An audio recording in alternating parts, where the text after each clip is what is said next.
সম্মানিত দর্শক শ্রোতা, পরম সৃষ্টিকর্তা যিনি অসীম দয়ালু, শুরু করছি তার নামে।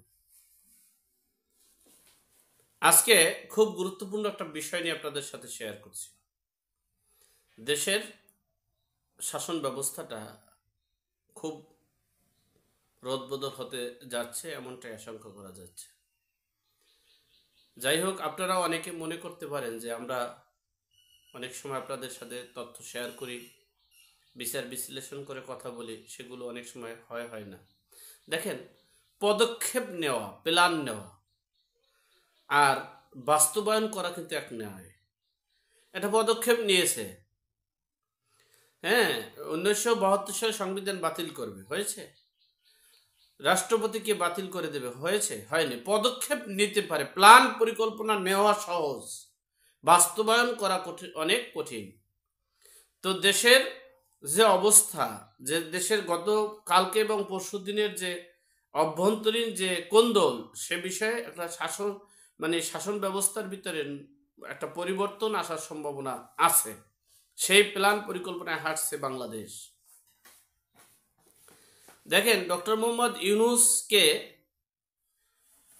সবসময় প্রোটোকল দিয়ে আসছে এবং সকল কিছু সহযোগিতা করছে সেনাবাহিনী।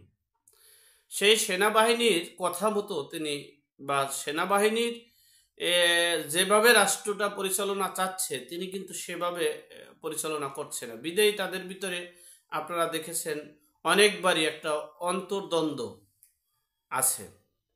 গত পরশুদিনও এই সেনাবাহিনীর ভিতরে 3টা গ্রুপ হয়েছে। সেই গ্রুপের ভিতরে গোলাগুলির একটা বাক বিতণ্ড হয়েছে, বিশ্বস্ত সূত্রে জানতে পারলাম।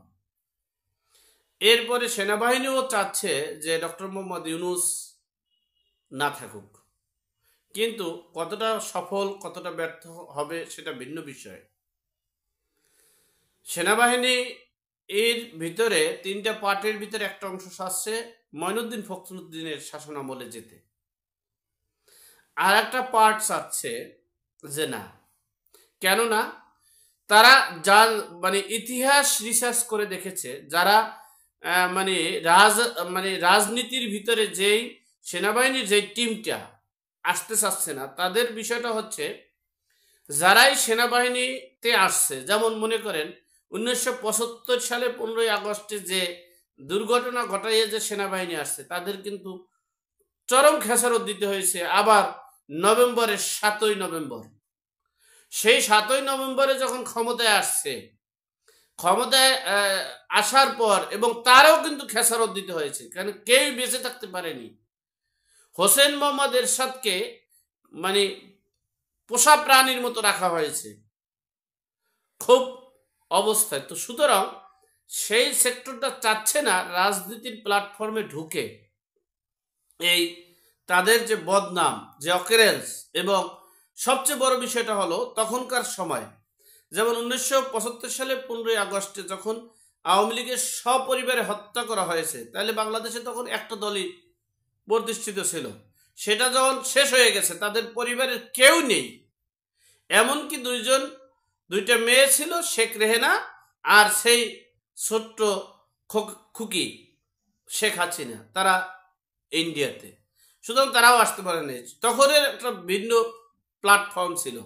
এরপরে আবার সিবিআই যুদ্ধ করে স্বঘোষিত রাষ্ট্রপতি, বা সিবিআই যুদ্ধ করে যে শাসন ভার নিয়েছিলেন এই জিয়াউর রহমান, তখনও কিন্তু কোনো রাজনৈতিক দল ওইভাবে না। তো এখনের পরিবেশটা হচ্ছে একটা বাংলাদেশের বৃহৎ 2টা রাজনৈতিক দল, সেখানে যে কোনো একটা সেখানে যদি সামরিক শাসনের দিকে যাইতে চায়, তাহলে দেখা গেছে এই 2টা রাজনৈতিক দলকে প্রতিপক্ষ করে টিকে থাকা সম্ভব নয়। কারণ 2টা রাজনৈতিক দলই 18-20 ব্যবধানে, অর্থাৎ জনসমর্থনের দিক থেকে বাংলাদেশের দ্বিমুখী একটা পরিবেশ সৃষ্টি হয়ে গেছে। একবার আওয়ামী লীগ, একবার বিএনপি। এই বিএনপি এবং আওয়ামী লীগের উপরই নির্ভরশীল বাংলাদেশের রাজনীতির প্ল্যাটফর্ম। সেখানে তাদেরকে ওভারকাম করে তারা এই সামরিক শাসনে যাইতে চায় না। যেমন রিসেন্টলি যে ইয়াজউদ্দিন ফখরুদ্দিন মঈনুদ্দিন, এই যে মঈনুদ্দিন ফখরুদ্দিনের যে সামরিক শাসনটা, তারা কিন্তু দেশে থাকতে পারেনি, তাদের অবস্থা খুবই ভয়াবহ হয়েছে। এবং দেশে যদি থাকতো হয়তোবা তাদের কি যে হইতো একমাত্র আল্লাহ পাক রব্বুল আলামিন জানে। সেজন্য সেনাবাহিনীর একটা পার্ট, আমি খোলসায় করে বলছি যে বর্তমান সেনাপ্রধান তিনি চাচ্ছেন না সামরিক শাসনের দিকে যেতে, আর একটা পার্ট চাচ্ছে সামরিক শাসনের দিকে যেতে, আর একটা পার্ট হচ্ছে আওয়ামী লীগের পক্ষে। এই তিনটা পার্ট ভিতরে অন্তর্দ্বন্দ্ব শুরু হতে যাচ্ছে। আর একটা বিষয় হচ্ছে বহির্বিশ্ব থেকেও সকলের একটা প্রভাব বিস্তার হচ্ছে। যেমন ভারত থেকে সরাসরি সেনাপ্রধান বলেছেন, ডোনাল্ড ট্রাম্প বলেছেন, পশ্চিমা রাষ্ট্রগুলো বলতেছেন, সবকিছু মিলিয়ে এরপরে আপনারা দেখেছেন যে গত দুই দিন আগে আর কি, যে এই ডক্টর মোহাম্মদ ইউনূস বলেছেন আমি এই চেয়ারের যোগ্য না, আমি এই চেয়ারের যে কাজকর্ম করতে হয় সেটা বিন্দু পরিমাণ আমার অভিজ্ঞতা নেই, আমি এগুলো পারি না বা আমি এগুলো জানি না, কিন্তু আমি চেষ্টা করছি। তাহলে বুঝতে হবে সে ব্যর্থ। এমন কিন্তু সাংবাদিক বলেছেন তাহলে তো আপনারা ব্যর্থতার দিকে যাচ্ছেন। হ্যাঁ, ব্যর্থতার দিকে যাচ্ছি, কিন্তু চেষ্টা করছি সফলতার দিকে যাওয়ার জন্য। তা আপনি জানেন না, আপনি বুঝেন না, আপনার যোগ্যতা নাই, আপনি এই চেয়ারের কার্যক্রম সম্পর্কে জানেন, আপনি কেন এখানে বসলেন, জাতি সেটা জানতে চায়। আবার যারা আপনাকে বসানো হয়েছে, যাকে বসাইছে, ধরেন সেনাবাহিনীরা বসে, সেনাপ্রধান বসেছে, তার কথাও তো আপনারা শুনছেন না, তাদের অনুযায়ী তো দেশ পরিচালনা করছেন না, তাহলে আপনি করতে চানটা কি? এই যে ভিতরে একটা অন্তর্দ্বন্দ্ব, এই একটা অন্তর্দ্বন্দ্ব। আর একটা হচ্ছে এই ডক্টর মোহাম্মদ ইউনূসের অনুপস্থিতিতে মাহফুজ আলম সাহেব হলো প্রধান উপদেষ্টা। এই যে প্ল্যান, মিশন এবং ভিশন, এগুলোই কেবল চালু করছে। যাই হোক, এখন সেনাবাহিনীর ভিতরে তিনটা পার্ট।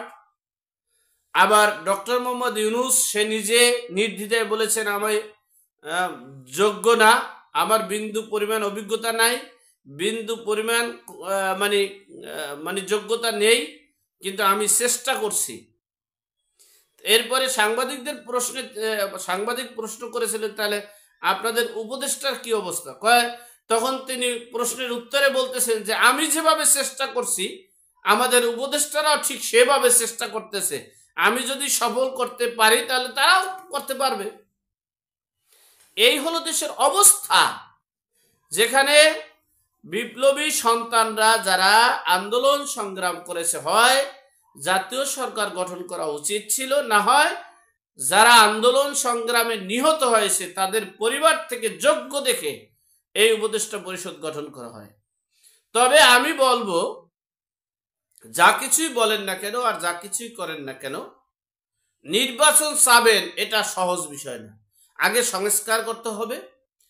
সকল অপরাধী, সে যে রাজনৈতিক দলেরই হোক না কেন, সকল অপরাধীর বিচারের আওতায় আনতে হবে।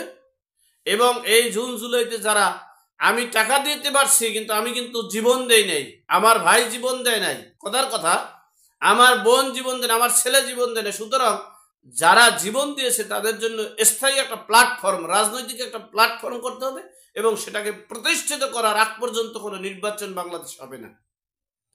যাই হোক, সর্বোপরি কথা হচ্ছে ডক্টর মোহাম্মদ ইউনূসের পতন হওয়ার সম্ভাবনা আছে, উপদেষ্টা পরিষদ বিলুপ্ত হওয়ার সম্ভাবনা আছে। এখন দেখার বিষয় কোন দিকে যায়, কারণ প্রতি সপ্তাহে কিন্তু একটার পর একটা প্ল্যান পরিকল্পনা নিয়ে হাঁটছে, কিন্তু সফল হওয়াটা তো এত সহজ বিষয় নয়। Easy to say but difficult to do. বলা সহজ, প্ল্যান করা সহজ, কার্যক্রম করা কিন্তু অনেক কঠিন। যাই হোক, আল্লাহ আমাদের সকলকে সঠিক জ্ঞান দান করার তৌফিক দান করুক, আমিন। আসসালামু আলাইকুম।